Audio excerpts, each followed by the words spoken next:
नमस्कार, आप देख रहे हैं इनसाइड द बिजनेस। बिजनेस शुरू करने के बाद कोई भी बिजनेसमैन ये नहीं चाहता कि उसका बिजनेस फ्लॉप हो। हर कोई यही चाहता है कि उसका बिजनेस तेजी से ग्रो करे ताकि उसकी कमाई भी बढ़े। ज्यादातर लोगों के सपने नौकरी से पूरे नहीं होते। वो चाहते हैं कि बिजनेस की वजह से उनके वो सपने पूरे हो जाएं। ऐसे में अगर आप भी उन लोगों में से हैं जो खुद का स्टार्टअप शुरू करना चाहते हैं या फिर कर रहे हैं, तो आपको अपना बिजनेस ग्रो करने के लिए कुछ बातें ध्यान रखनी चाहिए, जो कि आज की वीडियो में हम आपको बताएंगे। बिजनेस से रिलेटेड सारे वीडियोस देखने के लिए आप हमारा channel inside the business subscribe कर सकते हैं। बिजनेस में फायदा और नुकसान होना दोनों आम बात है, इसीलिए आपको इसे लेकर ज्यादा परेशान होने की जरूरत नहीं है। ये बिजनेस का एक हिस्सा है, लेकिन अगर आपको केवल नुकसान ही नुकसान हो रहा है तो फिर आपको इससे परेशान होने की जरूरत है। आपको देखना होगा कि कहाँ कमी रह गई है जिसके कारण आपको बिजनेस में नुकसान हो रहा है। यही सारी बातें आज हम आपको इस वीडियो में बताएंगे। बिजनेस शुरू करने के लिए या फिर बिजनेस में सफलता पाने के लिए आपको समय समय पर छोटे छोटे रिस्क लेने जरूरी होते हैं। ये आपको ग्रो करने में मदद करते हैं। तो अगर आप भी बिजनेस में ग्रो करना चाहते हैं तो आपको इन गलतियों से बचना चाहिए। आइए जानते हैं वो कौन कौन से टिप्स हैं जो आपके काम आएगी।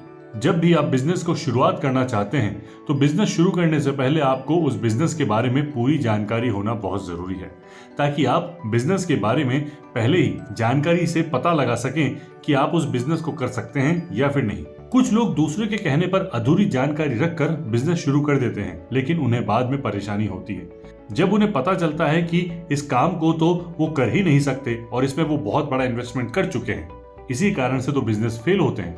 लेकिन आपको इन सब गलतियों से बचना चाहिए, वरना आपका पैसा और समय दोनों बर्बाद होगा। दूसरा पॉइंट है मार्केट रिसर्च न करना, मार्केट की बिल्कुल भी जानकारी ना होना। आप जब भी प्रोडक्ट या फिर सर्विस का बिजनेस शुरू करना चाहते हैं, बिजनेस शुरू करने से पहले अपने लेवल पर उस बिजनेस के बारे में मार्केट रिसर्च जरूर कर लें। आप जिस भी प्रोडक्ट या सर्विस का बिजनेस शुरू करने जा रहे हैं, पता लगाइए कि मार्केट में उसकी डिमांड है भी या नहीं। अगर मार्केट में उसकी अच्छी डिमांड है, तभी उससे शुरू करने के बारे में आगे की प्लानिंग करें। कुछ लोग बिना मार्केट रिसर्च किए बिजनेस की आधी जानकारी से वंचित रह जाते हैं और वो उस प्रोडक्ट या फिर सर्विस का बिजनेस शुरू कर देते हैं जिसकी मार्केट में कोई डिमांड ही नहीं है। अगर आप मार्केट रिसर्च करते हैं तो आप ये भी पता लगा सकते हैं कि मार्केट में आपके प्रोडक्ट या फिर सर्विस का कोई कॉम्पिटिटर है जो बेहतर प्रदर्शन कर रहा है। कस्टमर किस तरह के प्रोडक्ट को पसंद करते हैं।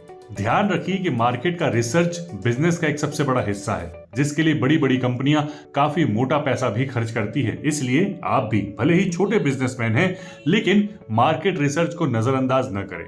मार्केट रिसर्च करके आप अपने उन कॉम्पिटिटर्स यानी कि प्रतिद्वंदियों को पीछे छोड़ सकते हैं जो बिना मार्केट रिसर्च किए बिजनेस शुरू कर देते हैं। तीसरी सबसे बड़ी गलती होती है बिजनेस की गलत लोकेशन।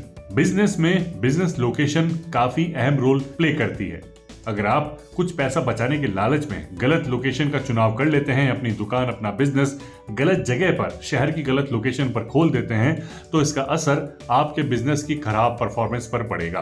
खराब लोकेशन से मतलब यह है कि जहां पर कस्टमर को आने जाने में परेशानी हो, या फिर वहां पर ट्रांसपोर्ट की सुविधा ना हो, या फिर ऐसी जगह जहां पर कस्टमर को जाने में डर लगता हो, लूटपाट का खतरा हो, एक्सेट्रा एक्सेट्रा। खराब लोकेशन वो भी हो सकती है जहां पर उस प्रोडक्ट या फिर सर्विस की जिसका बिजनेस आप कर रहे हैं उसकी डिमांड ना हो। चौथा पॉइंट जिससे आपका बिजनेस फेल हो सकता है, आपको बचना चाहिए, वो है बिजनेस को अपडेट करना। समय के साथ बिजनेस करने के तरीके भी बदलते रहते हैं। आप जिन चीजों का इस्तेमाल आज करते हैं, हो सकता है कि आने वाले समय में उनकी कोई जगह न हो। अगर आप समय के साथ अपने बिजनेस में बदलाव नहीं करते हैं तो आपका बिजनेस फ्लॉप हो सकता है। इनके दो सबसे बड़े केस स्टडीज हैं HMT की घड़ियां और कोडेक का कैमरा रोल। उदाहरण से हम ये भी समझते हैं कि जब दुनिया में एंड्रॉयड मोबाइल तेजी से बढ़ रहे थे, तब नोकिया ने एंड्रॉयड को स्वीकार करने से मना कर दिया था। जिस नोकिया का मोबाइल इंडस्ट्री में सबसे बड़ा मार्केट हुआ करता था, वो खुद को अपडेट न करने की वजह से मोबाइल इंडस्ट्री से बाहर हो गया। अब नोकिया को दुनिया भूल चुकी है। इसीलिए ट्रेंड के अनुसार अपने बिजनेस में जरूरी बदलाव जरूर करने चाहिए। इससे आपके बिजनेस को ग्रो करने में बहुत मदद मिलती है। पांचवा सबसे बड़ा पॉइंट है जिससे कि आपका बिजनेस खत्म हो सकता है, वो नहीं करना चाहिए ग्राहकों से, अपने कस्टमर से गलत व्यवहार। आप कितना भी पैसा लगाकर बिजनेस शुरू कर लें, अगर आपको कस्टमर पसंद नहीं करते हैं तो आपका बिजनेस पूरा बेकार है। कोई भी बिजनेसमैन अपने ग्राहकों के साथ जितना अच्छा व्यवहार करता है, उसे लोग उतना ही पसंद करते हैं। आप अपने ग्राहकों के साथ जितना अच्छा व्यवहार करेंगे, ग्राहक भी आपको उतना ही पसंद करेंगे, जिसका फायदा आपको बिजनेस में मिलेगा। कुछ लोग ग्राहकों के साथ हमेशा बुरा बर्ताव करते हैं, जिसके कारण ग्राहक उनके इस खराब रवैये के कारण उन्हें नापसंद करते हैं, जिसका असर बिजनेस की ग्रोथ पर पड़ता है। बिजनेस में आपकी कोशिश हमेशा यह होनी चाहिए कि किसी भी तरह से आपका कस्टमर आपसे नाराज ना हो। अगर आपका कस्टमर किसी बात पर नाराज हो जाता है तो उसे मनाने के लिए किसी भी हद तक आपको जाना चाहिए। यहाँ पर आपको ईगो नहीं रखना चाहिए। आपका एक ग्राहक आपके कम से कम 10 ग्राहकों को खराब कर सकता है। क्या पता वो आपको कितना प्रॉफिट पहुंचा सकता हो या फिर कितना नुकसानदायक हो सकता हो। इस वीडियो से आपने क्या सीखा हमें कमेंट बॉक्स में जरूर बताइए। इसी तरह की और वीडियो देखने के लिए आप हमारा inside the business YouTube channel जरूर सब्सक्राइब करें।